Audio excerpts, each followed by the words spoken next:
Hi అండి, welcome to my channel Advitha all in one. అందరు ఎలా ఉన్నారు ఫ్రెండ్స్? మేమైతే చాలా బాగున్నాము. సో మీరు ఎలా ఉన్నారు ఏంటన్నది కామెంట్ సెక్షన్లో కామెంట్ చేయండి. ఇక్కడైతే చాలా రోజులకి వర్షం పడుతూనే ఉంది. సో లడ్డు బట్టలు అయితే ఆరేసాను ఇక్కడ ఉతికేసి. అయినా మోడంగానే ఉంది మొత్తం అంతా కూడా. ఈరోజు కూడా కొంచెం లైట్గా ఎండగా ఉంది, కానీ నైట్కి అయితే వర్షం పడేలాగే ఉంది. సో ఇక్కడ మీషోలో తీసుకున్న శారీ అనేది చూపిస్తాను. ఇది మీషోలో కూడా ఉంది, బట్ బయట తీసుకొచ్చారు 1500 అంట. కానీ మీషోలో అయితే 700కే ఉంది ఫ్రెండ్స్. ఎవరికైనా కావాలనుకుంటే నేను స్క్రీన్ పైన కోడ్ అనేది ఇస్తాను, ఒకసారి చెక్ చేసి తీసుకోండి. సో చూడండి, మీషోలో తీసుకున్న వాళ్ళు రివ్యూస్ ఇచ్చారు ఫ్రెండ్స్, ఒరిజినల్ ఇమేజెస్ అనేటివి. సో చాలా బాగుంది, క్వాలిటీ అయితే చాలా ఎక్సలెంట్గా ఉంది అసలు. సో నేను స్క్రీన్ పైన ఇస్తాను, ఒకసారి చెక్ చేసుకోండి కావాలనుకున్న వాళ్ళు మాత్రమే. శారీ కూడా పొడవు అనేది చాలా ఉంది. ఒక 70-80 కేజెస్ ఉన్న వాళ్ళకు కూడా శారీ బాగా సరిపోతుంది, అంటే బాగా బొద్దుగా ఉన్న వాళ్ళకు కూడా శారీ చాలా బాగా సరిపోతుంది.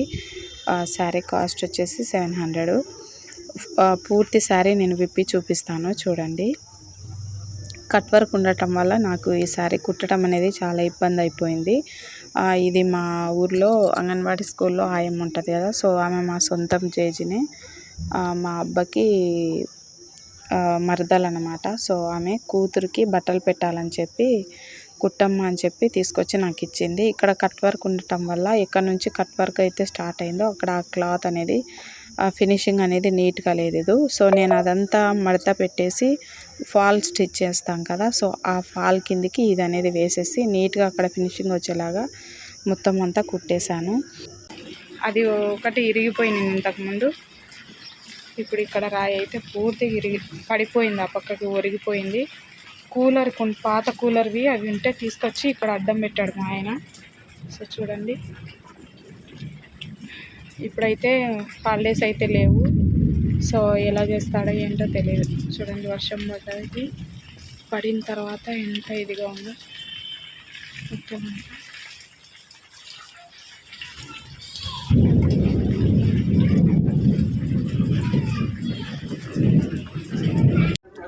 ఇక్కడ మా నాన్న అలాగే మా ఆయన ఇక్కడ బండ అనేది పాతేసి తర్వాత మట్టి అనేది పోస్తున్నారనమాట. సో ఇది వరకటి వీడియోలోది ముందు నేను క్లిప్ అనేది యాడ్ చేశాను. సో చాలామంది ఏం చేస్తున్నారని చూపిస్తూనే ఉంటారు కదా, సో అందుకని చెప్పి అక్కడ రాయి అనేది పడిపోయిందని చెప్పి చూపిస్తున్నాను. మొత్తం పొద్దున్నే ఉదయం చాలామంది పిల్లలు వచ్చేసి ఇక్కడ బండ అనేది నిలబెట్టి అక్కడ మొత్తం అంతా రాళ్ళు అవన్నీ వేసేసి మట్టి అనేది పైన పోస్తున్నారు, అది స్టాండర్డ్గా ఉండడానికి అని చెప్పి. మా ఆయనకి ఒక 3 days అనేది హాలిడేస్ ఇచ్చారు ఫ్రెండ్స్. హాలిడేస్ కూడా ఈ రోజుతో అయిపోయినట్టే. సో ఈ టైంలోనే ఇంకా తను ఊర్లో వాళ్ళు మా వాళ్ళందరినీ పిలుచుకొని వచ్చి ఈ రాయి అనేది బాతేసాడనమాట మొత్తానికి. సో ఇక్కడైతే నేను చాలా రోజులు అయిపోయింది, ఇది దాదాపు ఒక 3 days వీడియో ఫ్రెండ్స్. అంతా ఒకరోజే తీసింది కాదు, నాకు కొంచెం లడ్డుకి హెల్త్ బాగాలేక నాకు టైం అనేది కుదరలేదు అసలు వీడియోస్ షూట్ చేయడానికి. లడ్డుకి రక్తం బేదులు అంటారు కదా, సో మోషన్స్ రక్తం పడుతుంది. సో అలా అవుతుంటే ఇంకా నాకు ఏ పని చేసుకోవడానికి అవ్వలేదు. అది కాకుండా వర్షం పడుతూనే ఉంది, బట్టలు నానేసినా బాగోదులే అన్నట్టు నేను నానేయలేదు అసలు. ఇక్కడ నానబెట్టేసాను బట్టలు. అయితే నానబెట్టిన ఒక 10-15 నిమిషాలకే ఎండ అనేది తగ్గిపోయి పూర్తిగా వాన అనేది స్టార్ట్ అయిపోయింది. నేను బట్టలు నానబెట్టే టైంలో 11 అయిపోయింది అప్పుడు టైము. సో ఒకవేళ ఈవినింగ్ టైం వరకైనా వర్షం తగ్గిపోతే ఉతకచ్చులే అన్నట్టు అవి అట్లా పక్కన పెట్టేసి అన్నం చేద్దాంలే అన్నట్టు అన్నం చేయడానికి వెళ్ళిపోయాను. ఈ వీడియోలో ఒక మ్యాటర్ షేర్ చేసుకుందాం అనుకుంటున్నాను. అదేంటంటే నావి పాత బట్టలు ఉన్నాయి ఫ్రెండ్స్ చాలా, మా ఆయనవి నావి, లడ్డువి కూడా. లడ్డువి అయితే ఎవరో ఒకరు ఊర్లోకి వస్తూ ఉంటారనమాట ఆడుకునే వాళ్ళు, సో వాళ్ళకి ఇచ్చేయచ్చు అన్నట్టు నేను లడ్డు బట్టలు అయితే పక్కన పెట్టేసి నావి అలాగే మా ఆయనవి కూడా ఒక బ్యాగ్లో అనేది సర్దేశాను. మా పాస్టమ్మ వాళ్ళు పేదవాళ్ళకి హెల్ప్ చేయడానికి వెళ్తారని ఇది వరకటి వీడియోలో చెప్పాను కదా, సో అలా చాలా రోజులు అయిపోయింది, దాదాపు సంవత్సరం అయిపోయింది. నేను పాత బట్టలు ఉన్నాయమ్మా ఇస్తానని చెప్పి అమ్మ వాళ్ళకి ఇస్తే, పాస్టర్ అమ్మ వాళ్ళకి, వాళ్ళు వెళ్ళి ఎవరైతే బట్టలు లేకుండా ఇబ్బందులు పడుతూ ఉంటారో అలాంటి వాళ్ళకి మన బట్టలు అనేటివి ఇస్తూ ఉంటారు. సో ఎందుకంటే వాళ్ళకు తోచిన సహాయం అనేది అమ్మ వెళ్ళి చేస్తూ ఉంటుంది. సో వాళ్ళ టీం మొత్తం అందరూ దాదాపు ఒక 10 మంది ఉన్నారు, బాయ్స్ గర్ల్స్ కలిపి. సో వాళ్ళంతా వెళ్ళి చాలామందికి హెల్ప్ చేస్తూ ఉంటారు ఫ్రెండ్స్. తన దగ్గర ఉన్నంతలోనే 10 మందికి సహాయం చేసే మెంటాలిటీ ఫ్రెండ్స్ మా పాస్టర్ అమ్మది. సో నిజంగా తన గురించి ఎంత చెప్పినా తక్కువే. ఇక్కడ లడ్డుకి మోషన్స్ అవుతున్నాయని చెప్పాను కదా, సో మందు అయితే వేస్తున్నాను. వాడు అస్సలు ఉండట్లేదు, ఎంత అల్లరి చేస్తున్నాడంటే మందులు కాబట్టి అసలు వద్దంటే వద్దంటున్నాడు.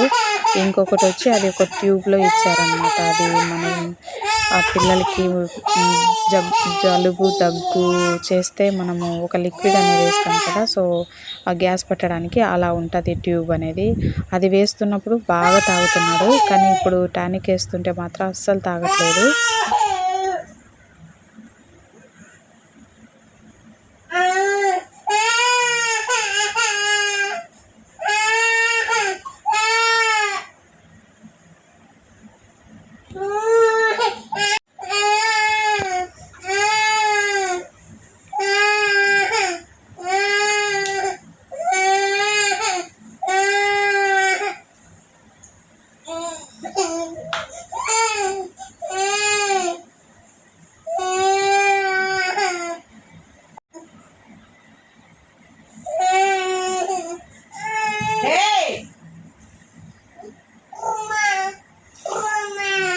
కొంచెం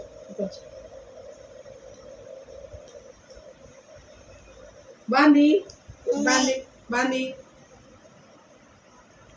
బాంది బాంది ఓకే డన్. ఇక్కడ చూడండి వర్షం పడి ఆగిపోయిందనమాట. ఇంకా బట్టలు ఏమైనా ఉతుకుదాంలే అన్నట్టు చూస్తుంటే తుంపర్ అయితే రాలుతూనే ఉంది, అంటే చిన్న చినుకులు అంటారు కదా, సో అలా రాలుతూనే ఉంది. ఇక్కడ లడ్డు అలాగే చిట్టి ఉంది మా ఇంటి దగ్గరే, వరాలమ్మ కూతురు. సో ఆ పిల్ల కూడా మా దగ్గరే ఉంటుంది. తను ఉదయం నుంచి సాయంకాలం వరకు ఉంటుంది, మళ్ళీ ఎప్పుడో వెళ్తుంది. నేను వెళ్ళంటే ఇక్కడ అన్నం పప్పు అలాగే మట్టికాయ తాలింపు అంటాం, సో అవి చేసి నేను బయట కూర్చొని తింటున్నాను. వర్షం ఏమైనా తగ్గితే కొంచెం బట్టలు అనేది ఉతుకుతాంలే అన్నట్టు. సో ఇక్కడ లడ్డు అలాగే చిట్టి అల్లరి చేస్తున్నారు, వర్షంలో పోయి తడుస్తున్నారు అనమాట. ఏ గుండు పక్కకు రా.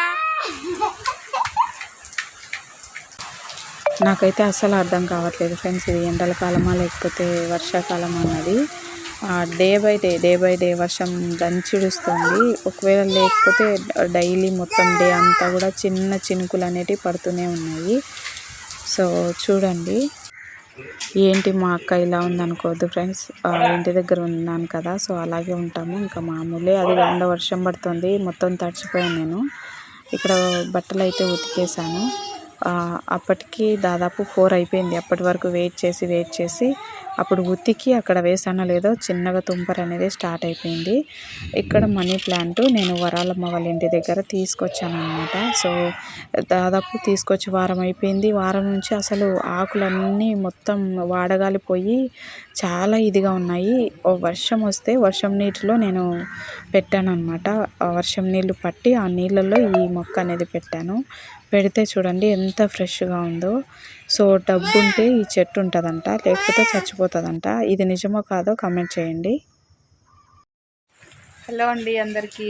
వర్షం పడుతూనే ఉంది ఫ్రెండ్స్. చూడండి బట్టలన్నీ ఉతికి ఆరేసాను.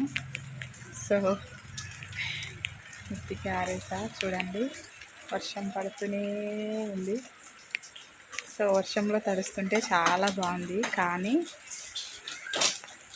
బట్టలు ఆరవు అంతే, అదే బాగా పెద్ద బాధ.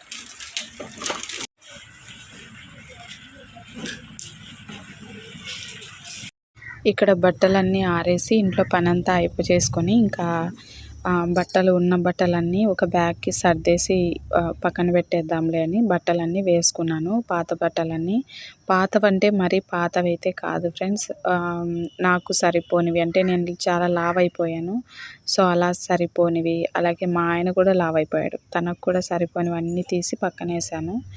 సో అందులో కొత్తగా తీసుకున్న షర్ట్స్ కూడా ఉన్నాయి చాలా వరకు. సో అన్నీ కూడా పక్కన తీసి పెట్టాను ఒక బ్యాగ్లో అనేది. ఇక్కడ నేను మా ఆయన ఐరన్ చేసే బట్టలలో కొన్ని తనకి సరిపోవని చెప్తే అవి తీసానన్నమాట. అవి కూడా తీసేసి పక్కన అన్నీ ఒక సంచిలో వేద్దాంలే అన్నట్టు పక్కకు తీసాను. నాకైతే చలికాలంలో నేను ఒకటైతే అనుకున్నాను, నా దగ్గర అంటే ఏదైనా టైలరింగ్ అమౌంట్ వస్తే కనీసం కొంతమందికైనా బెడ్షీట్స్ తీయిద్దాంలే అని ఒక ఆలోచన వచ్చింది. బట్ అప్పుడు మా పరిస్థితి మళ్ళీ చాలా దారుణంగా ఉండింది. ఎందుకంటే లడ్డుకి హెల్త్ బాగోలేక అప్పుడు మేము చేయాలనుకున్నది చేయలేకపోయాను. ఈసారైనా కనీసం కొంతమందికైనా అలా తీయించాలని అయితే ఆశపడుతున్నాను. ఎందుకంటే రోడ్ సైడ్ చాలామంది పాపం అసలు కప్పుకోవడానికి రగ్గులు కూడా లేక చాలా ఇబ్బంది పడుతుంటారు కదా. సో అలా వాళ్ళకి ఇస్తే కనీసం మనకి పుణ్యమైనా వస్తుంది అనే ఒక రకంలో ఆలోచించాను నేను. కానీ నాకు ఆశ ఎప్పుడు తీరుతుందో ఏమో నాకు తెలియట్లేదు. అన్నం పెట్టించడం అంటే మా అమ్మ వాళ్ళు పెట్టిస్తూనే ఉంటారు. ప్రతి శుక్రవారం పేదలకి భోజనాలు పంచటం, అలాగే ఇంకొక విషయం వాళ్ళు అనాథ శవాలు ఉంటాయి కదా, సో వాళ్ళని ఎవరు పట్టించుకోకుండా ఉన్న శవాలని తీసుకెళ్ళి పూడ్చిపెట్టడం ఇలా అంతా చేస్తుంటారు. May I help you foundation అనేది మోరే లక్ష్మణరావు సార్ అనే వాళ్ళు స్టార్ట్ చేశారు. సో ఆయన ఒక బ్యాంక్ ఎంప్లాయీ అంట. అయినా కూడా వెళ్ళి ఆయన ఎక్కడ అనాథ శవాలు ఉన్నాయన్నా కూడా వెళ్ళి ఆయన దహన సంస్కారాలన్నీ చేస్తూ ఉంటారు. దాంట్లో మా అమ్మగారు వాళ్ళు కూడా వెళ్తూ ఉంటారు ఫ్రెండ్స్. చాలా వరకు వెళ్తారు వాళ్ళు. లేడీస్ అసలు మామూలుగా శ్మశాన వాటికకే వెళ్ళకూడదు అంటారు. కానీ మా అమ్మ పాస్టమ్మ గారు ఆ శవాలని కూడా మోస్తూ ఉంటారు. సో వాళ్ళ కొడుకులు 2 ఉన్నారు, అలాగే చర్చిలో టీం ఉన్నారు. అందరూ వెళ్ళి ఈ పని అంతా చేస్తూ ఉంటారు. సో ఒక రకంగా ఇలాంటి పాస్టర్ ఎక్కడ దొరకరు నాకు తెలిసి. ఇప్పుడున్న జనరేషన్లో చాలా వరకు మనీ మీద మాత్రమే డిపెండ్ అయ్యే పాస్టర్స్ ఉన్నారు. చాలా వరకు 99% అలాంటి వాళ్ళే ఉన్నారు. ఒక 1% మాత్రమే మంచి వ్యక్తులు అనేది ఉన్నారు. సో నేను చాలా వరకు చూస్తున్నాను కాబట్టి ఇంత ఖచ్చితంగా చెప్తున్నాను. మేము వెళ్తాము, దశమ భాగాలు కానీ కానుకలు కానీ ఇవన్నీ ఖచ్చితంగా మీరు ఇవ్వాలి అని అయితే మమ్మల్ని ఏం పర్టికులర్గా అడగరు. సో నాకు మెయిన్ థింగ్ అది బాగా నచ్చింది. ఎందుకంటే మనం ఉంటే ఇస్తాం, ఖచ్చితంగా ఇస్తాం. కానీ లేని వాళ్ళు ఏమి ఇస్తారు, ఇవ్వలేరు. సో అలాంటి వాళ్ళకి ఆకలితో ఉన్న వాళ్ళకి భోజనాలు కూడా పెట్టిస్తారు సండే చర్చిలోనే. సో నాకు మా అమ్మగారి సేవ అనేది చాలా బాగా నచ్చింది. అందుకే నేను మా అమ్మగారి గురించి ఇంతగా చెప్తున్నాను. ఒకానొక టైంలో నేను మా హస్బెండ్తో కొట్లాడి గొడవలు అవుతూ మేము అప్పుడు టౌన్లో ప్రొద్దుటూరులో ఉండేవాళ్ళము. ఆ టైంలో కూడా నాకు చాలా హెల్ప్ఫుల్గా ఉన్నింది. మా ఊరు ఆమె కాబట్టి అప్పుడు నేను చర్చికి వెళ్ళలేదు ఫ్రెండ్స్. మామూలుగా హిందూ దేవుళ్ళని పూజిస్తూ ఉండేదాన్ని. అప్పుడు చర్చికి వెళ్ళలేదు. అప్పుడు కూడా నాకు కొంత సమయంలో నాకు చాలా హెల్ప్ఫుల్గా ఉన్నింది. నాకే కాదు ఎంతోమంది ఆడపిల్లలకి తను ఇన్స్పిరేషన్ అని చెప్పొచ్చు. ఎందుకంటే చిన్న వయసులోనే హస్బెండ్ చనిపోయారు. అప్పటి నుంచి 2 బిడ్డల్ని తనే పోషించుకుంటూ వాళ్ళ అమ్మ వాళ్ళ ఇంట్లోనే ఉంటూ ఏదోలా కష్టపడి బ్యూటీషియన్గా కోర్స్ నేర్చుకొని తన కాళ్ళ మీద తను నిలబడి ఫైనల్గా దేవుణ్ణి తెలుసుకొని తర్వాత తను పాస్టర్గా మారిందనమాట. సో అందరు పాస్టర్లు ఒకేలాగా అయితే ఉండరు. అందరూ డబ్బుకు మాత్రమే ప్రయారిటీ ఇచ్చేలాగా ఉండరు. సో అది గమనించండి ఫ్రెండ్స్. ఇది వచ్చేసి మా ఊర్లో ఒక చిన్న ఫంక్షన్ జరిగింది. ఆమె వాళ్ళ ఆడబిడ్డకి బట్టలు పెట్టాలని చెప్పి అర్జెంటుగా బ్లౌజ్ అనేది స్టిచ్ చేయమని చెప్పింది. సో ఈమె ఎంత పిసినారిదంటే అసలు డబ్బులే ఇచ్చి చావదు, నాకు పిన్ని వర్స్ అవుతుంది, సర్లే ఇస్తుంది కదా అన్నట్టు కుట్టిస్తే మామూలుగా 120 బ్లౌజ్ అయితే. సో నేనేం చెప్పానంటే 120 అనే చెప్పాను. కానీ తీరా చూస్తే హ్యాండ్స్ అనేది ఎల్బో హ్యాండ్స్ అనమాట. సో లైనింగ్ అనేది సరిపోలేదు. నేను వాళ్ళ భర్తను పంపించింది, ఇది 150 జాకెట్ అవుతుంది, పైగా మీరు లైనింగ్ కూడా సరిగా ఇవ్వలేదంటే నాకు తెలీదు, మీ చిన్నమ్మతో ఇప్పించుకోమ్మా అన్నట్టు వెళ్ళిపోయాడు. ఇంకా మాకి వేరే సందు వాళ్ళది, మాది వేరే సందు అనమాట. సో నేను ఇంకా వాళ్ళ ఇంటికి వెళ్ళేంత సీన్ లేదు. ఆమె కనిపిస్తే తప్ప అడగలేను. కొంతమంది దరిద్రపు ముఖాలు ఇలాగే ఉంటారు. ఆమె చాలా పిసినారిది ఫ్రెండ్స్. కుట్టకూడదు అనుకున్నాను. ఇంకా ఏమోలే అన్నట్టు సర్లే అని కుట్టించాను. 2 చీరలు కుట్టిమన్నది. ఎట్లో ఒకటే కుట్టి సరిపోయింది. ఇంకా మా 50 ఇచ్చేది లేదు, నేను తీసుకునేది లేదు. సో వీడియో ఎలా ఉంది ఏంటనేది కామెంట్ చేయండి. వీడియో కనుక నచ్చితే ప్లీజ్ లైక్ చేయండి. ఛానల్ ఎవరైనా కొత్తగా చూస్తుంటే సబ్స్క్రైబ్ చేసుకోండి. ఓకేనా, బాయ్.